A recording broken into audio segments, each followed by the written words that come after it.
call this meeting to, and we'll do the Pledge of Allegiance.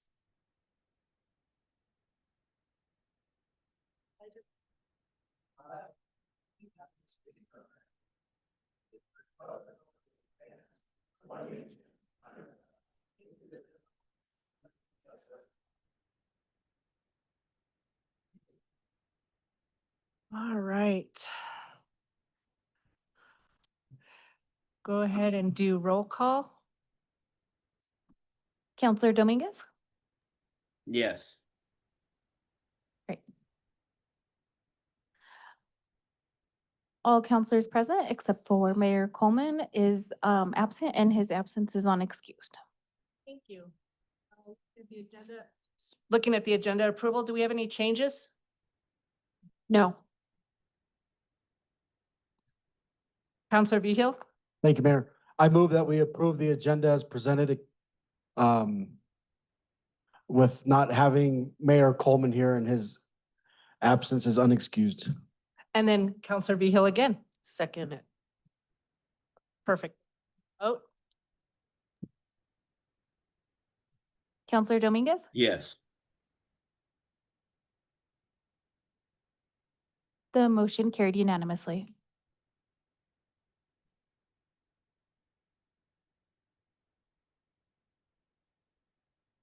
moving on to citizen comment. I have Keith A. York. When you come up here, don't forget, whichever one you go to, turn on the thing so the red light comes on, and you'll have 3 minutes. Okay. I think the light's already, now you turned it off. Sorry. There you go. Thank you.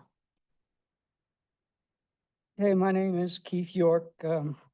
Didn't quite finish what I had to say last time, but I also wanted to add a little bit concerning the intersection at Victoria First and Stewart Avenue. The accident that I went to and told the lady to sue the city because there was just too many accidents there. The lady I talked with was in the accident, and she said if she had not been wearing her seatbelt, she would have been dead. So I just want to point out again that intersection is, I mean, you don't have to throw hundreds of thousands of dollars to change that intersection. All you need is to do something about warning people, you know, that pull up to that intersection that it is dangerous. A caution sign or something, a flashing light, anything. So with that done, doing something is better than nothing. Concerning the drag story hour, that was the one that I really didn't get to finish. And I know someone asked the question, well, would you allow a Christian to come into the library and teach something? I would hope that the library screens everyone that goes in there. Just not letting any random Christian or person that calls themselves Christian or any organization that calls themselves Christian. You know, but I am concerned about, you know, shouldn't let predatory pedophiles or anyone else with a mental disorder go in there and teach kids or read to kids or whatever. You know, I know you want to all be inclusive. You want to just, everyone's included. We don't care if you're a murderer or whatever else. I'm just saying that there have been principals at schools who had been convicted of being pedophiles, and they got the job. I mean, let's be realistic. Let's live in reality. I read both the books that they taught that night or read that night. One was a read a crayon story, that's pretty benign. The other one, my boy, Princess Boy, was not real good. Thank you Yeah. very much, Mr. York. I'll bring more next time. Ms. Martinez, will you go ahead and let people know how to do this that are online? Yes, ma'am. If you're on the Zoom app and you want to speak for citizen comment, you'll use the raise hand feature in the bottom of your screen. If you're on a telephone, you're gonna dial *9. And Mayor Pro Tem, it doesn't look like we have anyone online, actually. Awesome, thank you. And staff, do we have any feedback? I know it's the same feedback I gave last time, but in case we have people watching that were not present at the last meeting, we are aware of concerns related to the Victoria intersection, and the Public Works and Police Department are looking at options to address that intersection. So it is something that the city's definitely looking at. Thank you. Thank you very much. We'll go on ahead and move on to ceremonial items. And so we have Disability Employment Awareness Month proclamation, and Counselor Jan Vigil is going to read that proclamation. Do we have anybody in the audience that would like to come up? Yes, everybody come on up. Come on up. Don't be afraid. Don't be afraid. Would you like to go ahead and say something prior to us reading the proclamation? Yes. I Thank you will. very much. Thank you, guys. Thank you first and foremost, City Council members, for allowing us to come and proclaim October's Disability Awareness Month. Every October, the U.S. celebrates Disability Awareness Month. They call it NDM. It's National Disability Employment Awareness Month, a campaign that promotes employment inclusion for people with disabilities. This month-long observance provides an opportunity to reflect on the achievements of individuals with disabilities in the workforce and challenges they may continue to face. Understanding Disability Employment Awareness Month facts and the barriers that exist is crucial for creating a more inclusive and equitable workforce. This October marks the 80th annual NDM. This year's official theme is Celebrating Value and Talent. Employees with disability, whether they're learning, physical, mental health, invisible, medical, offer diversity, talent, and unique perspectives to the workplace. At the same time, having a job provides them with financial, social, and professional independence. This year, we focus on expanding the workforce to offer more job opportunities for the disabled community. Disability inclusion within the workplace goes beyond hiring. It promotes a work culture that values and encourages all employees for their strengths. This NDM reminds us yearly that while progress has been made, we continue to advocate for disability rights. And so I want to give you guys some statistics. Around 11.2% of Colorado's population has a disability. This represents about 640,000 people based on the 2025 population estimate of Colorado's 5.7 million individuals. The national percentage of people with disabilities is around 14%. Colorado has the 5th highest employment rate for people with disabilities in the nation. This speaks to the collaboration happening throughout our great state. We are also ranked #1, Colorado is, in the AAA State of Play as the best state for people with disabilities in 2025. Data also shows that Colorado is considered the best state for people with disabilities in 2025 by a study citing strong performance in healthcare access, employment opportunities, and community resources. And so unemployment rate in August 2025 in Colorado was 4.2, while nationwide it's 4.3, so we're below. Colorado's job growth from August 2024 to August 2025 has been 18,300 with people with disabilities. Minimum wage, y'all know, is $14.81. So population and employment, approximately 46 million people in the US have a disability, representing 14% of the population. For people with disabilities aged 16 to 64, this has decreased from 38% in May of 2024 to 38.0% in May of 25. So it dropped 0.3%. People with disabilities, this rate decreased from 41.7 in May to 41.4 in the labor force participation nationwide. So around 1.3 billion people worldwide have a significant disability and 16% of the global population. And so if anybody is in the Denver area, October 23rd, Thursday at 10 a.m., State Capitol is holding their national or Colorado Disability Awareness Month proclamation. So I invite, if you guys are up there, to go see them. Also, we host a Tigers group, which is a group that is consisted of Adams State, Trinidad State Disability Awareness coordinators and accessibility offices, along with Blue Peaks, DVR, Workforce Center, SWAP, mental health, and Center Towards Self-Reliance.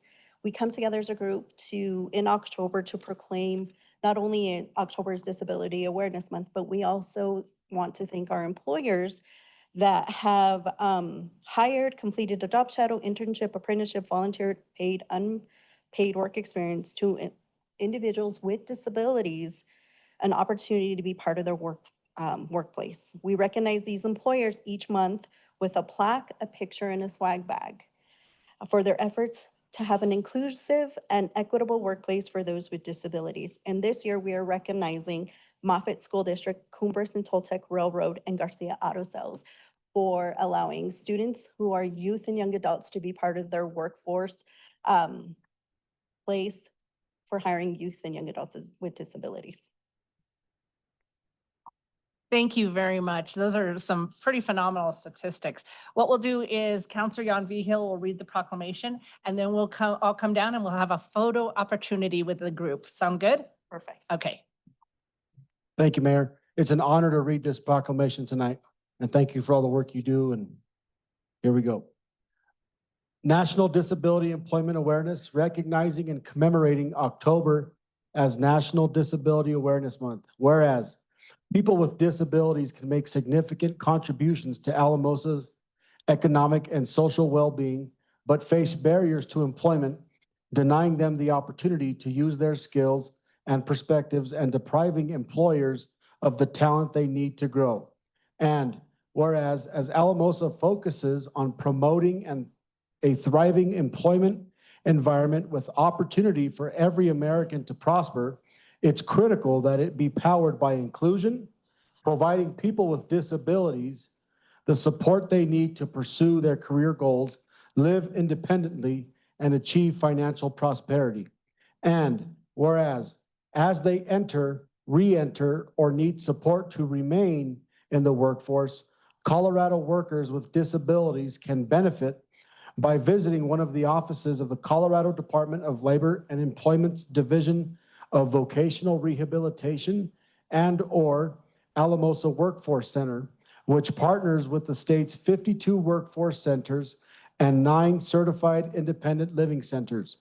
And whereas the Division of Vocational Rehabilitation, School to Work Alliance Program, and the Alamosa Workforce Center can provide no-cost, customized workforce development services to workers with disabilities, connecting them with employment opportunities, educational and training opportunities, assistive technology, and more, while collaborating with business and other government and nonprofit organizations to fully integrate citizens of Alamosa living with disabilities into the workforce. And whereas many Alamosa employers, including the state of Colorado, understand the value that people with disabilities bring to the workplace, their example encourages others to create inclusive talent management practices to the benefit of workers with disabilities, business, and local, state, and regional economies. And whereas these employees know that hiring from this talent pool is more than doing the right thing, it is doing the smart thing.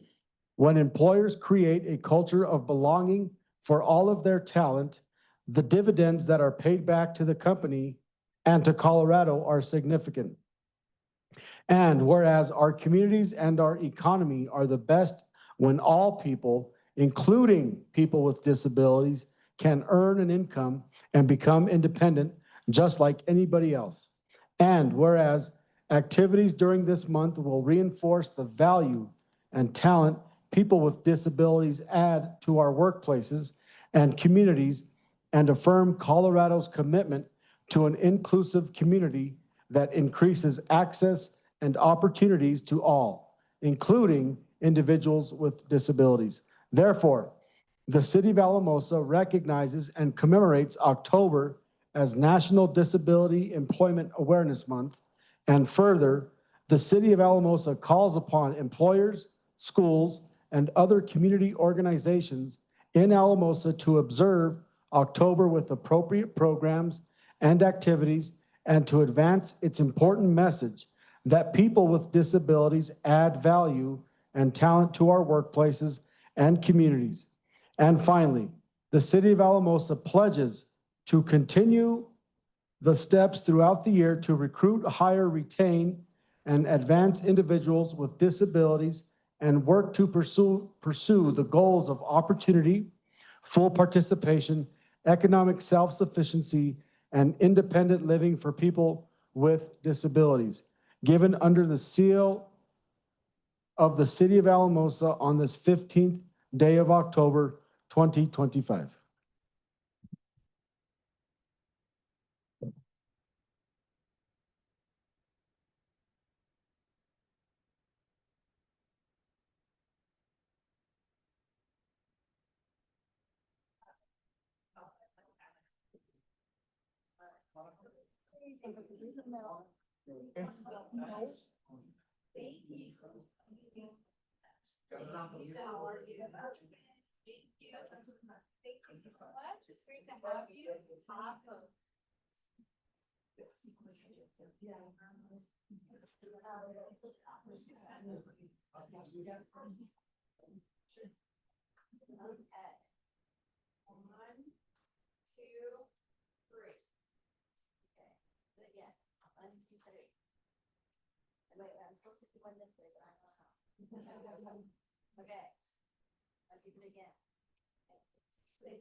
All right, we'll go ahead and move on to consent calendar A.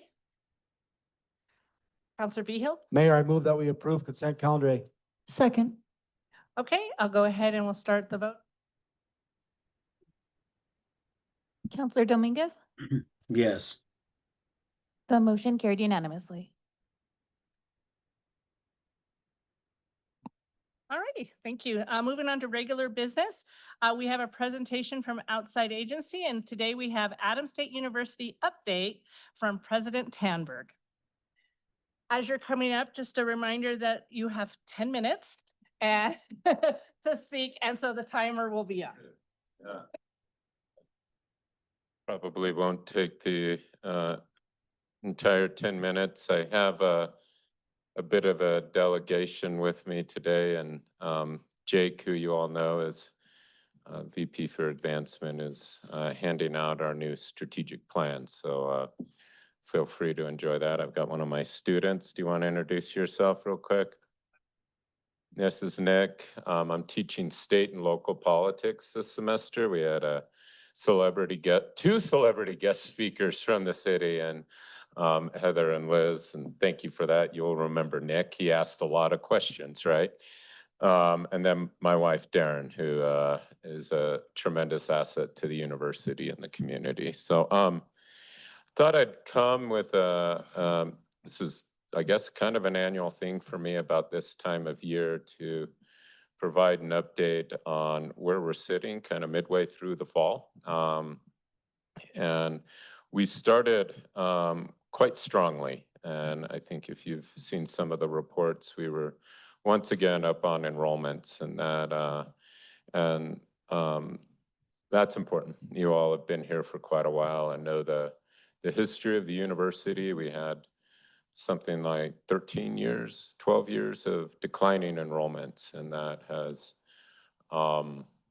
had repercussions, implications for the university and also for Alamosa, as there were fewer and fewer undergraduate students in our dorms, in our community, at our events, in our classes. And so we kind of flattened the curve in 23. We saw an increase in 24 and then another one here in 25. And this increase was particularly important because we saw an increase in full-time enrollments, which is kind of bucking a trend that we were seeing in other institutions, our own and others, where there had been a shift to part-time, which we love our part-time students, don't get me wrong, but the bread and butter is the full-time student. And that's what a residential campus really needs. And we also saw retention rates go up significantly, about 5.5%. And our what we call our traditional degree-seeking students, which was another one where we had not seen a significant increase. And so seeing that, where we're kind of getting back to those, like I said, bread and butter students that are seeking the bachelor's degree, enrolling full-time, and living in our dorms. And so we're really happy about those statistics. The thing is, it's never ever going to be easy. The effort that we put in the last few years is the effort we're going to have to put in every year, if not more. We're not an institution that can manipulate an acceptance or admissions rate to get the class size we want. We get the privilege of fighting for every student, and I do mean the word privilege intentionally and sincerely. I like being where every student matters, where you know their name, where a fluctuation of one is noticed in our data. And so that's where we're sitting on enrollment side, and I'm incredibly proud of our faculty and staff, particularly for the uptick in the retention rate. That it means something when a student comes to Adams and then chooses them again each year. It means that the experience they had made them want to stay. And we have a special obligation to a student that chooses us in the first place. It's a sacred trust, if you will. And when we move the retention rate up, it means that we're getting better at that. And we've still got work to do, significant work to do in that measure. Also, our campus climate has improved significantly, and I'm particularly proud to see that on the student side. Their engagement, their energy, their participation and happiness is palatable. The improvement is palatable, and I'm very happy about that. Again, more work to do, but we're seeing some progress. We're also facing headwinds. I think if you've been paying attention, you know that the HSI program was effectively killed. At this point, it's been defunded. In all likelihood, the Supreme Court will find it unconstitutional, and so we won't see anything like it again, likely till a change in administration. That's a real challenge to us. Those dollars were quite important when it came to having available resources to innovate. We have an incredibly tight budget. We're a low-resourced institution. And the ability to try new innovations to improve the student experience and outcomes was not entirely, but largely funded out of the Title V program. And some of our very best offices, programs, interventions had their roots in a former Title V program, and we've kept them going because they've worked. If they haven't, we ended them. But those dollars gave us that flexibility to innovate. And it was also a form of real pride and identity at the university. And so, but I've always told campus, given where we're located, our culture, the people we serve, the students we serve, the region we serve, we're Hispanic serving whether the feds tell us or not. And then telling us doesn't make it true or untrue. And so that identity remains if the federal program doesn't. We're being very aggressive in seeking external resources to allow us to continue to innovate. And, you know, the Valley has faced challenge after challenge after challenge from the very first settlers. So this isn't new, and it's also not that unexpected. And I have complete faith in our ability to continue to do what we need to do to serve the students in the way that they deserve, which is the same way any student attending any institution anywhere in Colorado or the country deserves. We will be facing a very tight state budget. In fact, I think cuts are quite likely. We will lobby like heck to minimize or not to experience those cuts, but it will likely be much more difficult than we've experienced in the past. You know, 2023 and 2024, we experienced the largest state appropriation Adams State's ever had in its history. And that's adjusting for inflation or not. However you look at it, we kicked butt. That sets a really high bar that I've been very clear with everyone. Don't expect this anymore, you know, to continue. And we're about to get a little bit of a dose of budgetary reality. Fortunately, we're coming in with incredibly strong reserves, a balanced budget. We always budget a bit of a hedge into our operating budget even. And so we've been very conservative. We haven't spent all those extra state dollars, but it will mean not a time of prosperity, if you will. But we'll go in with clear heads. And outside of that, we have some major building projects going. If you've been on campus, we've had cranes on campus for the first time in a very long time. That matters. There's a feeling of a campus on the move. We're about to build the new facilities building. In all likelihood, if the board approves it, we'll be doing a major, what the heck is it called? Geothermal installation on campus and pumping that into our sub and our recs with a modular design that we can implement geothermal heating and cooling throughout campus off of that. So through a state energy performance contracting program. So we'll over time pay for itself. So we're really, really excited about that.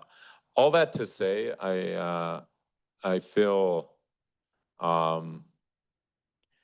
tremendously privileged to be at Adams State at this time and to, if you will, be along for the ride as the university in some ways rises and reaches for its kind of full stature of what we've always believed Adams State can be.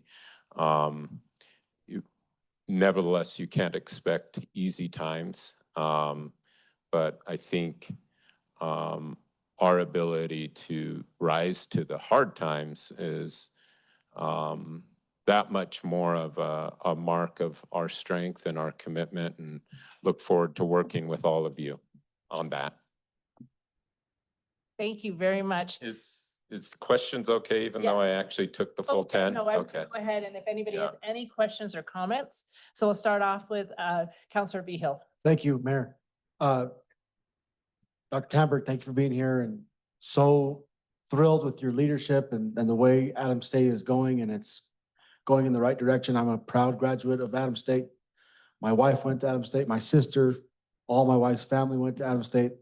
And I'm really, really happy to hear you say that you don't need the title Hispanic Serving Institute.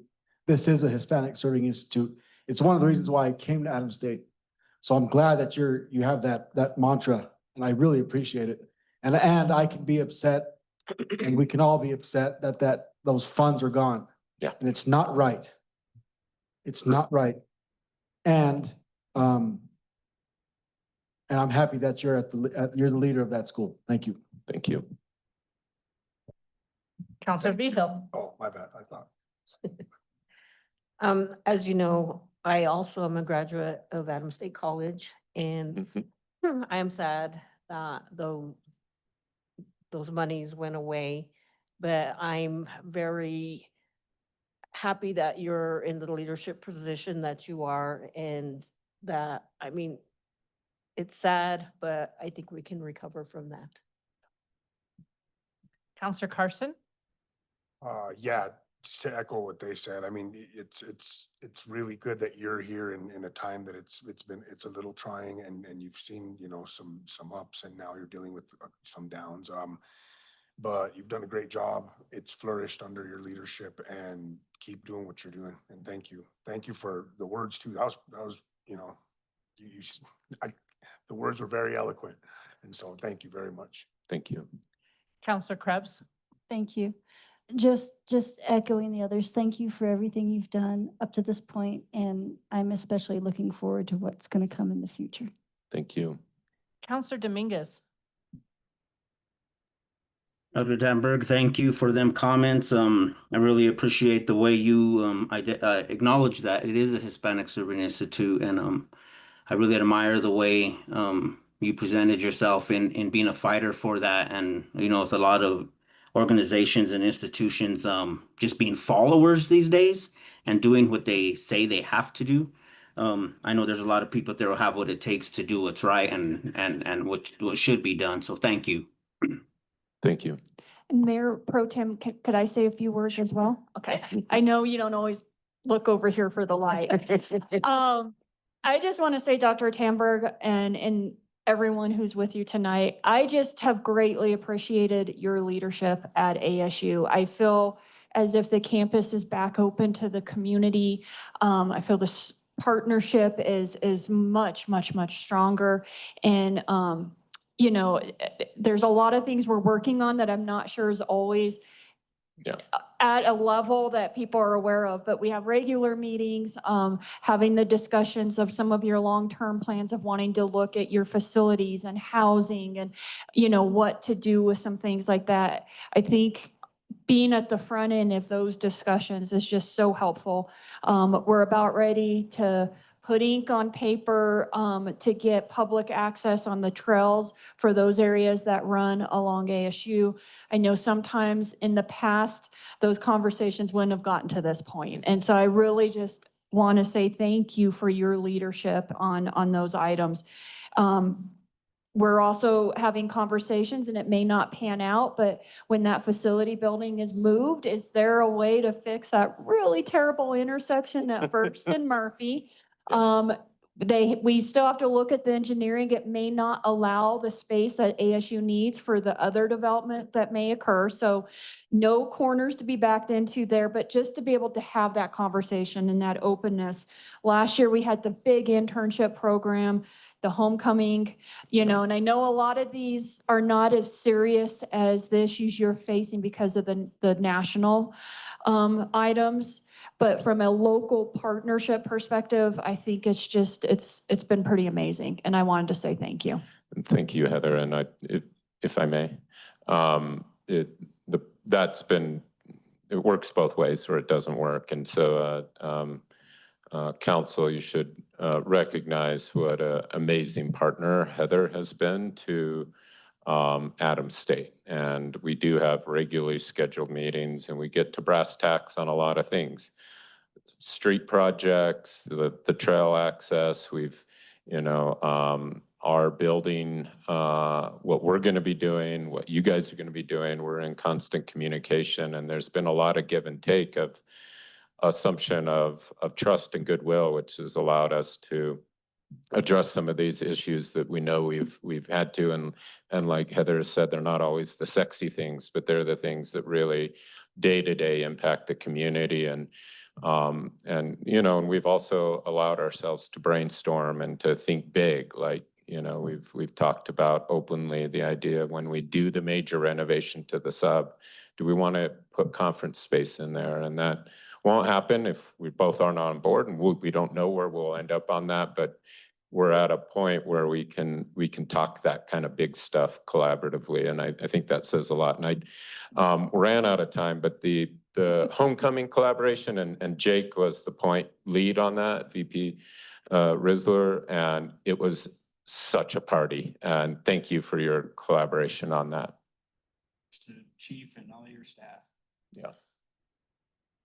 I get to put a ribbon on all of the feedback. I also am an alum and I bleed green. I have since I was a student. I'm in my 18th year at Adams State. I've always loved my job, but I can never be more prouder to be part of Adams State and the Adams State family. And Dr. Tamberg, with your leadership and the team you've surrounded yourself with, we're not only going to survive, we're going to thrive. And so thank you very much. Thank you all. Appreciate the time.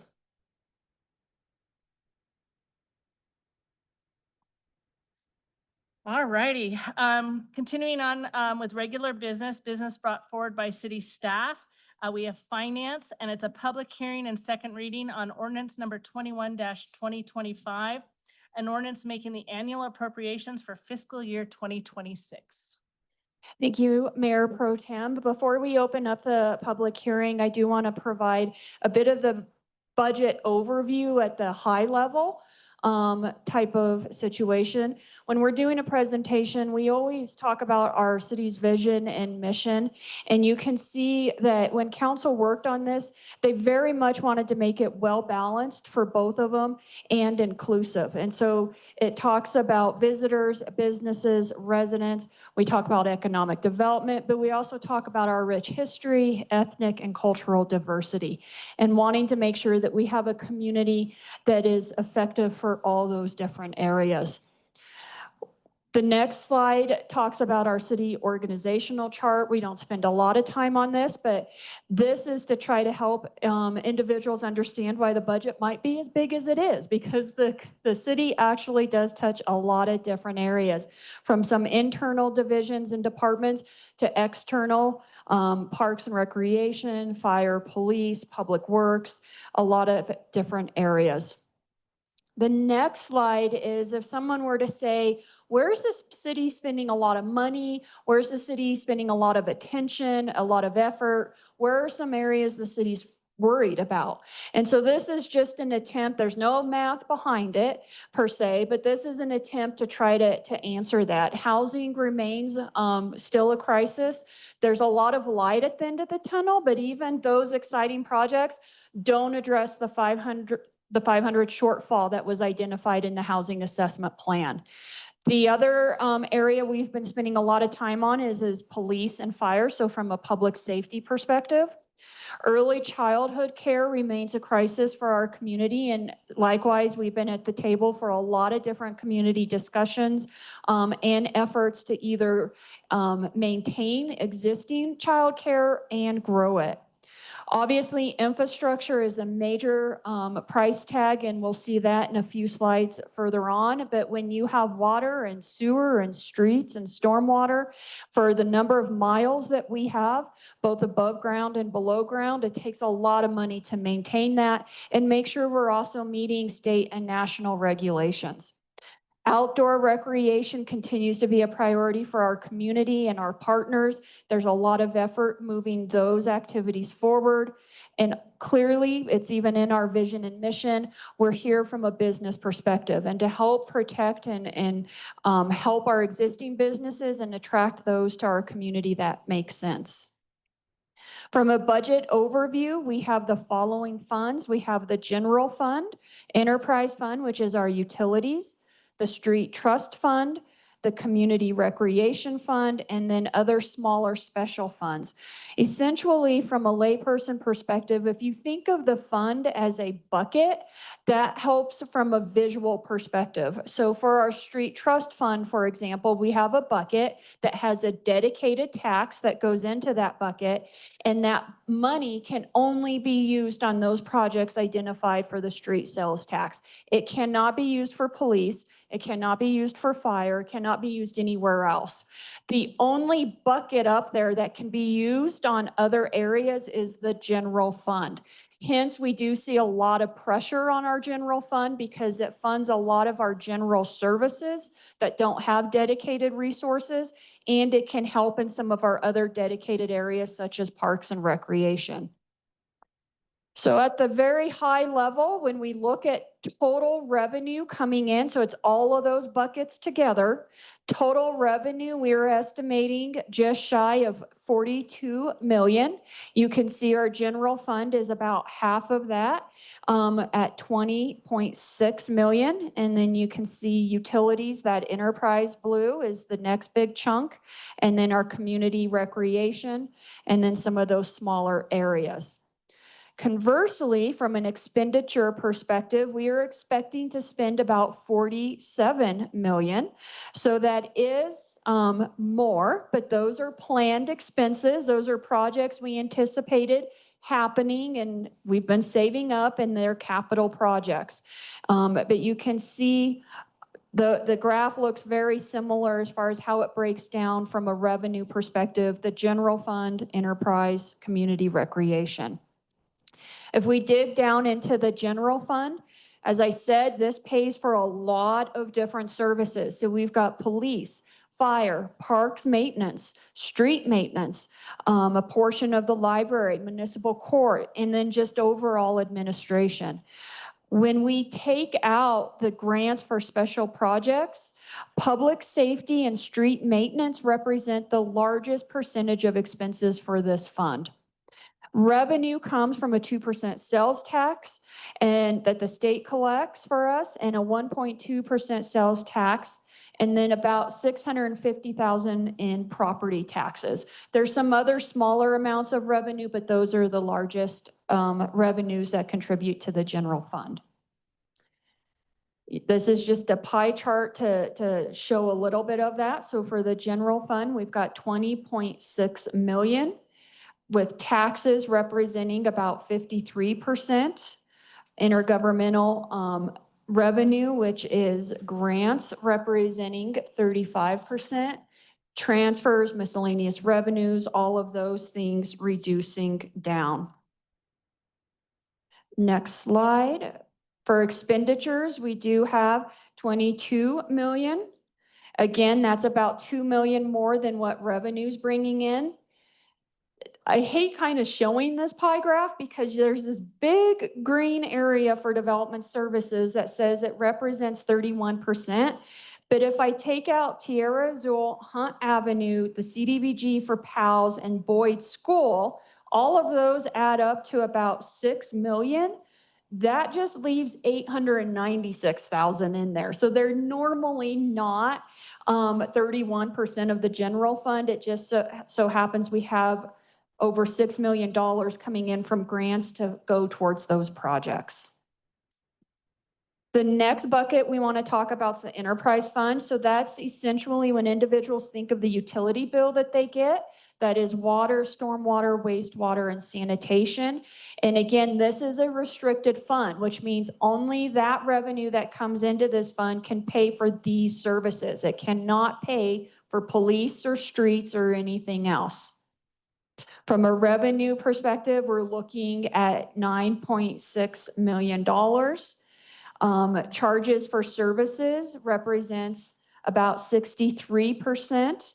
That intergovernmental revenue is grants again. So you can see grants in every single bucket plays a significant role. From an expenditure perspective, we are looking at spending 11.6 million. So this is about 2 million more. Again, these are capital expenses. If you look at the enterprise expenditures, you can see about 53% of the budget is on capital. And from a city perspective, for accounting purposes, anything over 5,000 is considered capital. So when we're buying, replacing lines, when we're buying vehicles, when we're repairing facilities at a certain level, those types of things are capital. The street trust fund is another bucket that is restricted. The funding comes from a 0.5-cent sales tax. And then we also transfer in $500,000 from the general fund.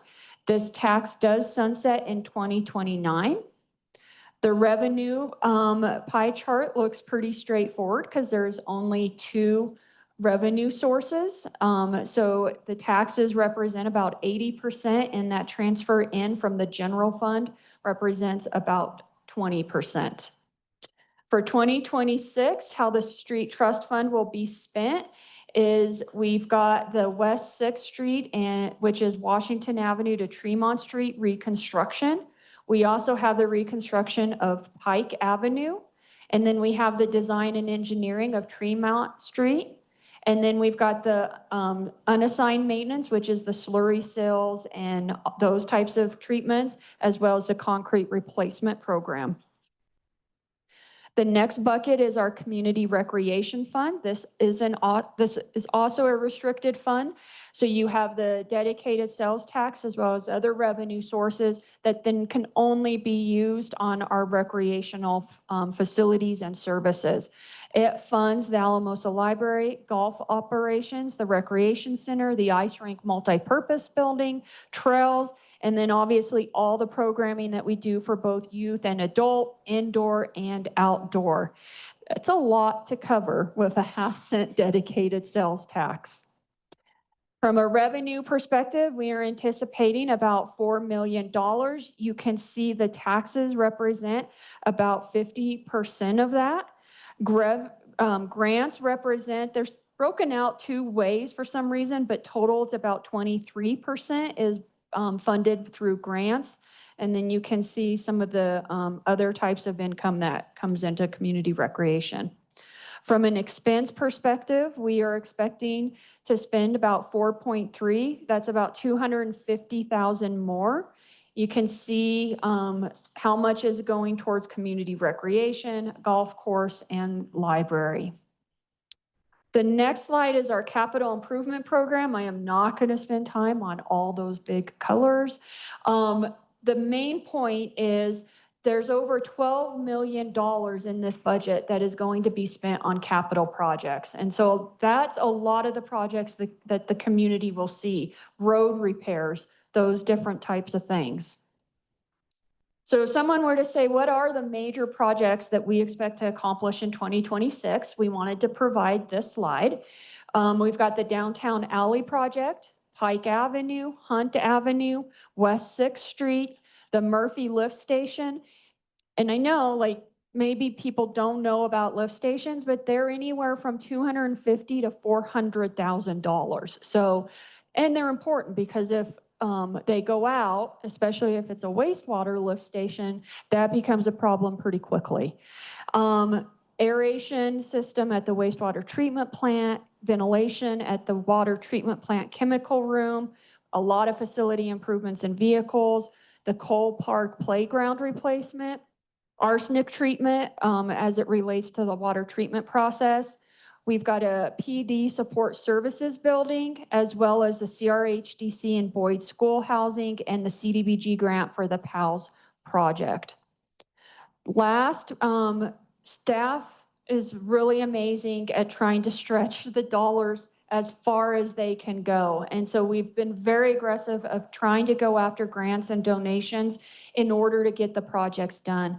Essentially, what I like to tell people is the really big fun projects are made possible because of grants. The regular city budget is pretty dang tight and cannot afford some of those bigger projects. So that's one of the reasons we really go after grants, so we can do that much more for the community. You can see, you know, compared to 2023 with 17 million, we're slacking a little in 2025, just 1.4 million. But compared to where we were in 2015, we've really come a long ways. The breakdown of where those grants are going, 43% is towards public safety, 36% towards the enterprise fund, so that's the utilities. Downtown is about 11%, 10% for early childhood, and then a bunch of small ones that we're just folding into miscellaneous. So with that, if you want to open the public hearing, and then we can answer questions afterwards. Alrighty, so we'll go ahead and open this public hearing. We'll start off for those that are here in person, and then after that, we'll go ahead and go to anybody who might be online. So at this point, if you have anything you would like to say to this, you can go ahead and come up here. And I don't see much movement, so we'll go ahead and Ms. Martinez, do you mind sharing how to go ahead and do this with our? Of course, if you're on the Zoom app and you want to speak for public comment, you'll use the raise hand feature in the bottom of your screen. If you're on a telephone, you'll dial *9. Okay, Mayor, I don't see anyone on. So I'll go ahead and close the public hearing and I'll bring it back to council for any comments. Mayor, I don't have any comments. I'm ready to make a motion. Go for it. I move that we approve on second reading ordinance number 21-2025, an ordinance making the annual appropriations for fiscal year 2026. I'll Counselor, second that. oh, thank you. Go ahead and vote. Counselor Dominguez? Yes. Okay, the motion carried unanimously. Thank you. I will go ahead and go on to City Manager Legal and we'll look at the quarterly lead co-responder program update. Okay, I think we have quite the team here again for this update. I'll let you guys introduce yourself. I know council knows who you are, but the public may not. I should probably take the short one, right? Clarissa Woodworth Espinosa, and I'm with Center for Restorative Programs. Nice to see you all. I was thinking we're going on like 8 years here, so this is nice. I guess I'll give you some referrals, and then I asked for some interesting tidbits. This time I just asked the team if they wanted to give me some. So we've had about 30 referrals in the last couple months, and 5 have been diversions. And I think you know that that's like jump up and down exciting. And we have 5 social, and then we have 20 from the community. So we've been higher before, but we're kind of consistent right now. We're a little bit lower than we have been at times. I feel like the work we do is pretty similar. We're still struggling with housing, transportation. One thing they brought up today is that they spend a lot of time helping people get their driver's license and their social security cards back because we're trying to get stability. And that getting those documents actually takes more time than you would think. They said it really is challenging, which is too bad. I was just kind of sad to hear that. One of the things that was really kind of fun and interesting is that we've had more re-engagements than we used to have. And what that tells me, although I still always have to think about things, is that people, as we know, say no sometimes. Law enforcement will say, hey, what do you think about this program? And they'll go, no, I don't think so. Or they'll be referred from other places. It can go through probation and it can go through all our health agencies. And people sometimes are just not ready.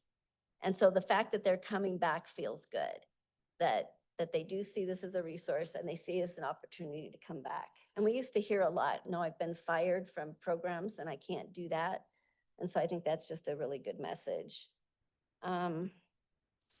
So as you know, a lot of our helping organizations are a little bit underfunded right now. We've had some cuts.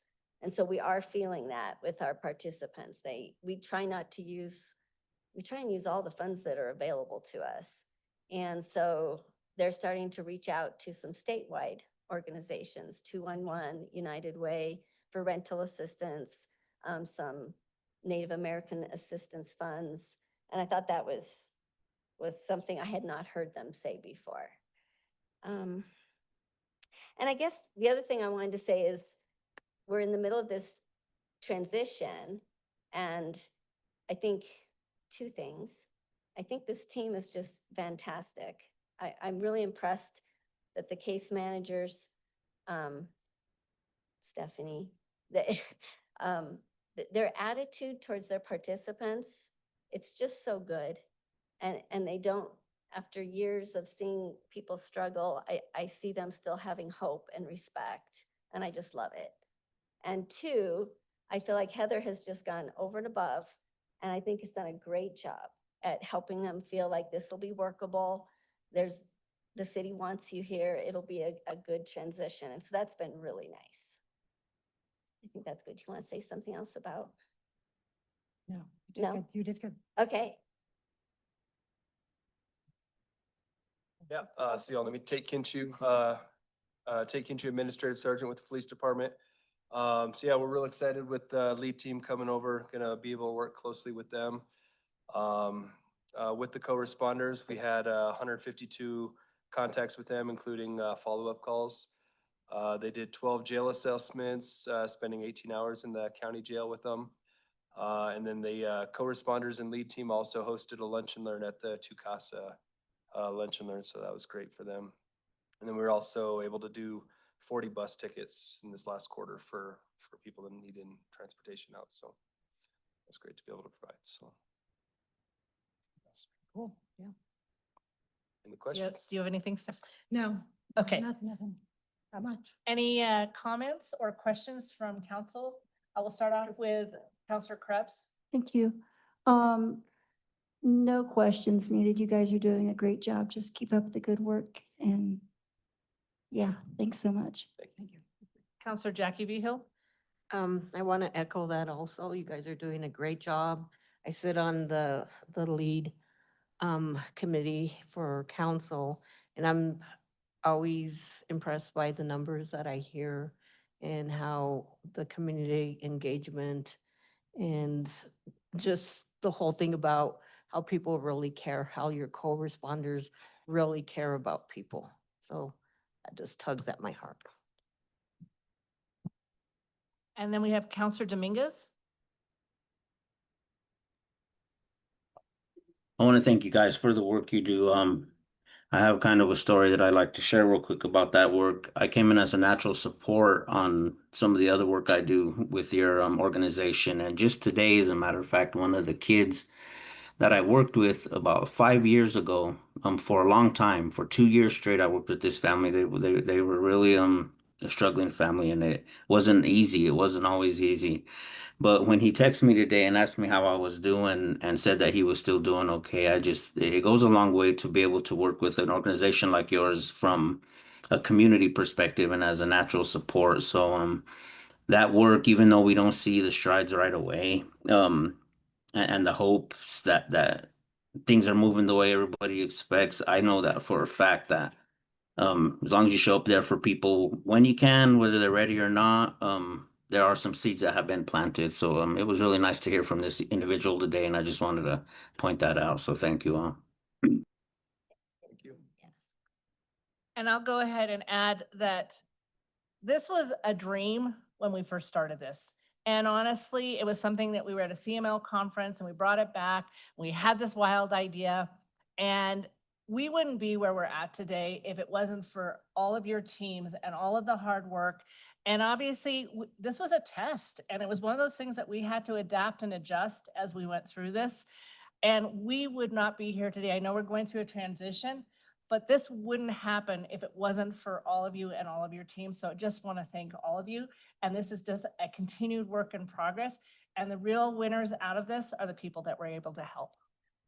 And Mayor Pro Tem, if I could jump I'm on. sorry, I didn't look your way. My light wasn't on. My light wasn't on. But something you said just really made me want to add that back at that point in time, I'm not sure really anyone with the city fully understood what harm reduction meant and what it meant to walk along someone while they might still make decisions that we don't understand, but that needs to happen in order to get them to a place of where they will make some different decisions.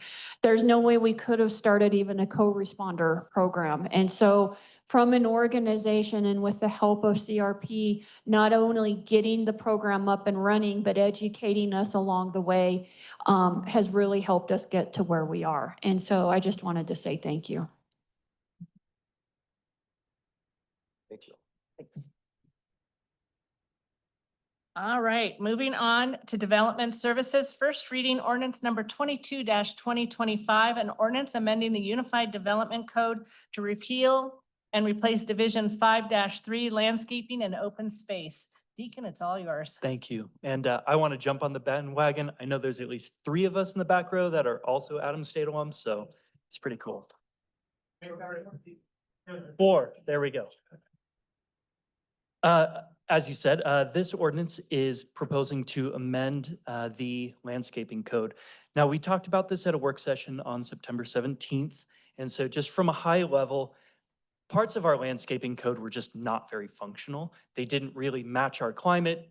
They didn't really include some of our water conservation goals, both at the local and regional level, as well as some of the state statutes. There's also some clarity that could be added to the ordinance. And probably one of the other big things is there is some new state laws that require local governments to prohibit the installation of non-functional turf. So that's turf that's next to the street or in a median, and that non-functional turf has to be prohibited in commercial, industrial, and also civic locations. Just to kind of reiterate, one thing that was a kind of a big topic was the second phase of this state law, which is going to require Alamosa to have certain restrictions on residential turf, having some sort of cap. That doesn't come into play until 2028, so we're going to punt that one and just deal with it when that gets a little bit closer. One other thing that I wanted to mention that came up in one of our other discussions is that we didn't touch any of the tree standards. Those are something that I know our tree board worked really hard on when we first adopted the landscaping code with the entire UDC. So I just wanted to mention that none of that changed. Really, a lot of this is housekeeping and just trying to make sure that we're keeping on top of things. Thank you. All right, thank you. Any questions or comments? Counselor Behill? I'm ready to make a motion. Looks like there's no other questions, so go for it. I move that we approve on first reading, but set it for a public hearing. Ordinance number 22-2025 on November 5th or soon thereafter. And Counselor Behill? I'll second. All right.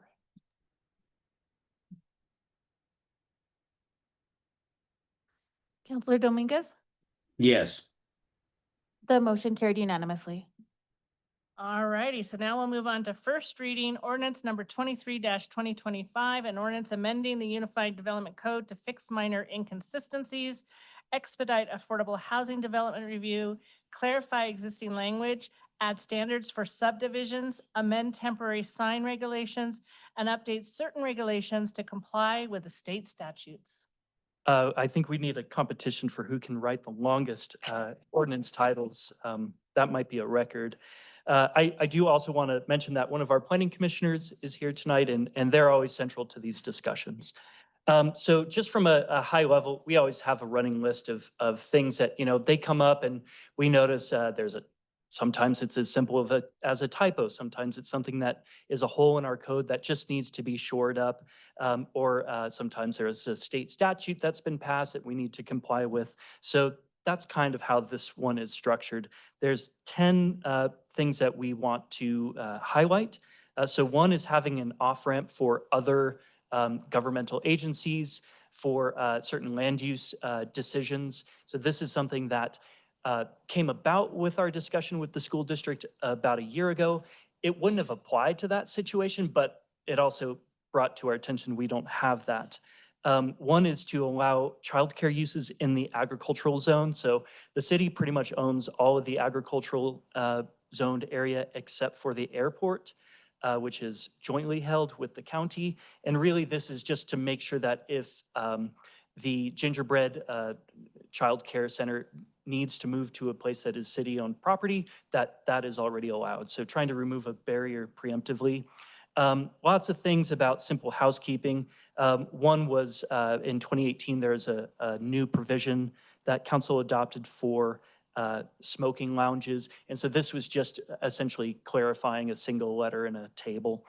One other thing was clarifying how small solar panels are classified in our land use code. Essentially, we didn't have certain standards for anything smaller than 8 feet tall. And we also didn't have any standards for small energy wind conversion systems. That was just a blank slate in our code, which was a little bit obnoxious. We haven't seen any of that, but we just want to be prepared.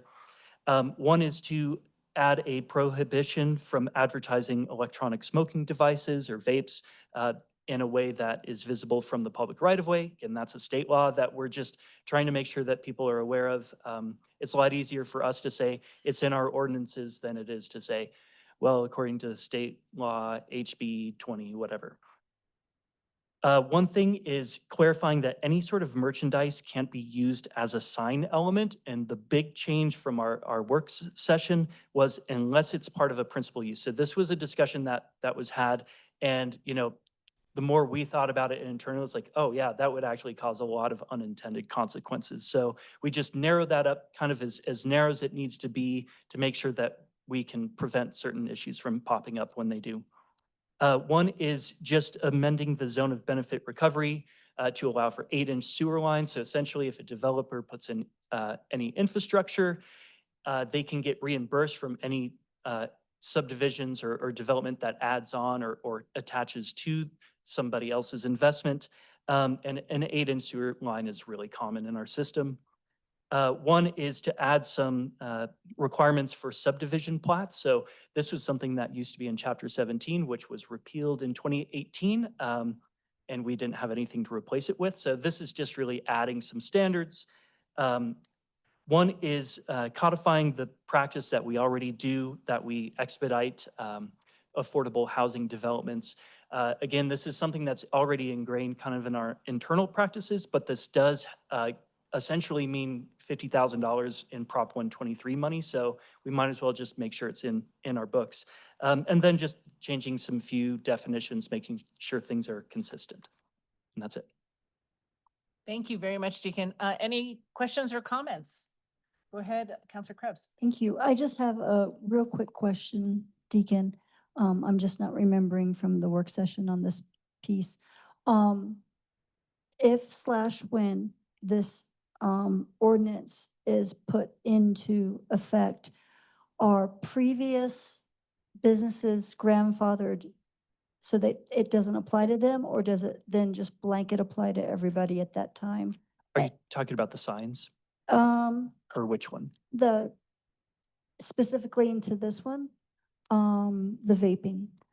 So that is already prohibited. So they wouldn't be eligible to be grandfathered in. Okay. And that law was passed, I think, in 2020 or 2021. So it's been on the books for a while, and we actually didn't know about it until a citizen had alerted to us to it about 2 years ago. So Okay. yeah, And they would since not. you led into it, the signs.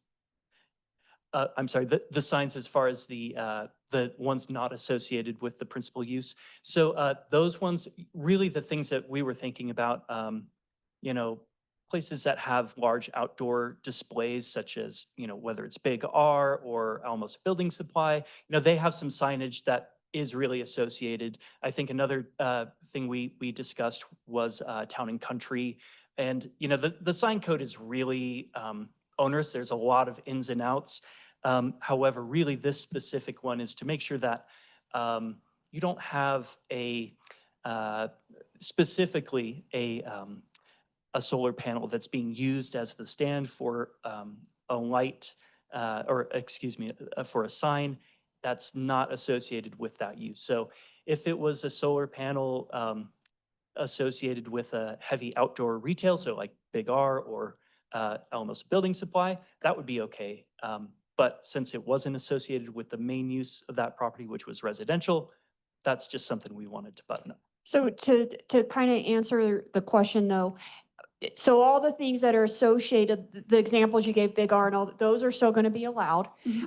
As far as some of the ones that we were concerned about, those are no longer there, correct? That's correct. So we don't need to worry about grandfathering type of thing there. Okay, awesome. Thank you for the clarification.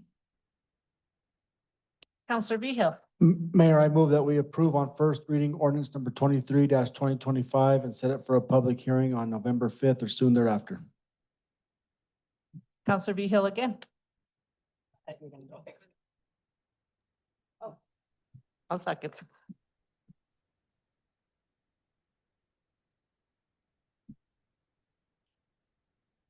Counselor Dominguez? Yes.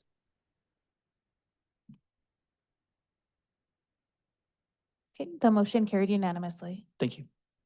All right, Now we'll move on to committee reports. Do we have any committee reports? I do. Counselor Krebs. Thank you. And this is from a little bit ago. I do apologize, but I was out at the last meeting, so pardon me. For the DRG meeting, they started the process of the Comprehensive Economic Development Strategy. It's done every 5 years.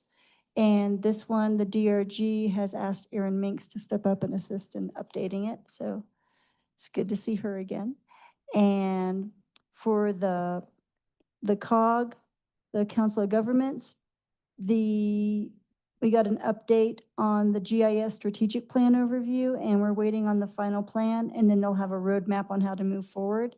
And then they also went over the updates on the 2025 Colorado Wildlife Resiliency Code. For the Alamosa Housing Authority, the remodels, they're into remodeling number 5 of 8, so it's moving right along. They're looking to expand their housing base, and they're getting playground shades to be installed in spring. And for the library board, we got a grant from the Mellon Foundation to do a shared memories project. The library received a scanner, floppy disk converter, 8mm film converter, digital camera, and they'll do a public launch this fall. That's where the people can come in with their memories, and they'll have the equipment to be able to digitally preserve them. In November, a display called We Are Water will be here, and Pressbooks is now available. This is a self-publishing platform for writers.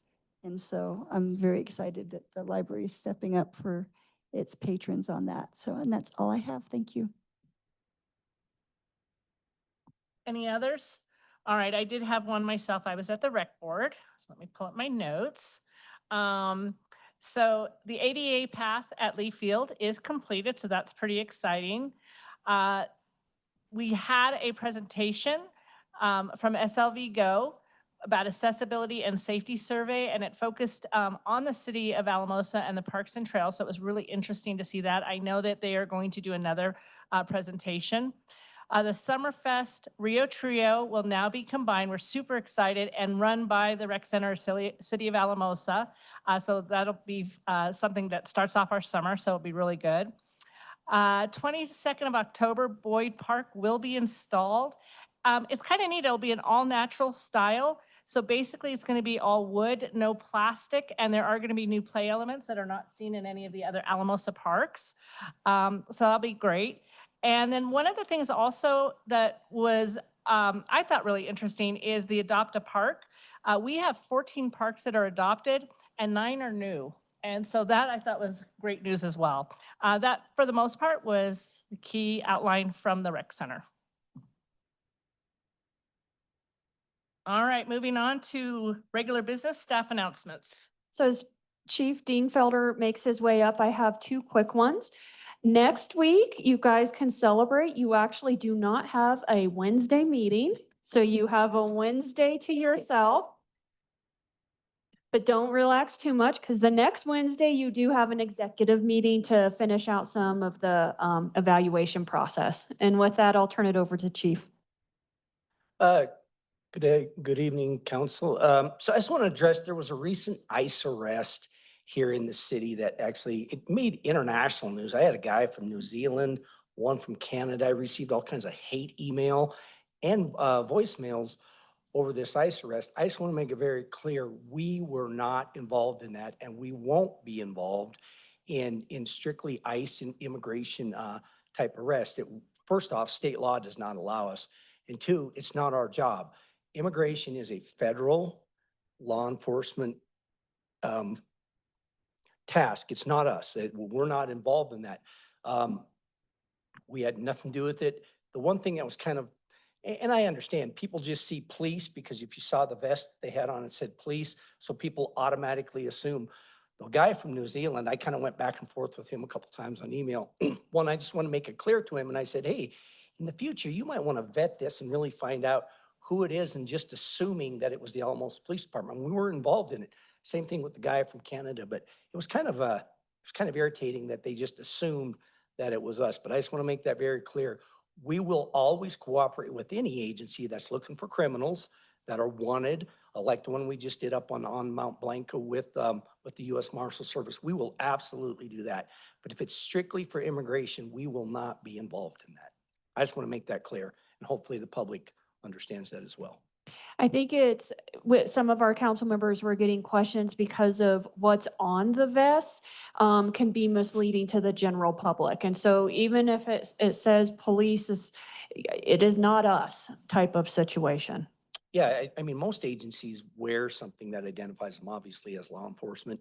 And you see a lot of them, they just say police on there when they're not. It might be, well, sheriff's deputies are pretty good about having sheriff on there. FBI is good about having, but some of them, they just put police on there. And I don't know if it's intentional or not, but that's just what they wear. But we weren't involved in it and we won't be involved in that. So I just want to make that clear. And that's it from a staff update. All right, any council comments? Counselor Vihil. I got two, Mayor. First is, I should have mentioned this 2 weeks ago, I forgot.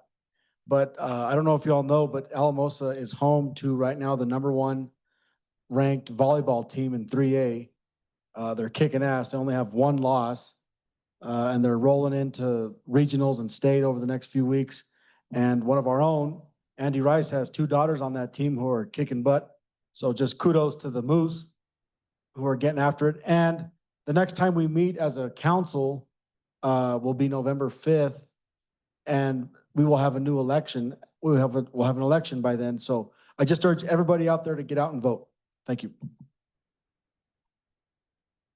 No other comments? I will just say that I know it was touched on with the homecoming. I just think the city and Adams State did such a phenomenal job. If anybody was downtown, it was such a fantastic energy. I know for First Fridays, the takeover, it was just great to see our community and the students really interact and have a lot of fun. So thank you. And of course, visit Alamosa. Yes, definitely. If that's everything, we are adjourned.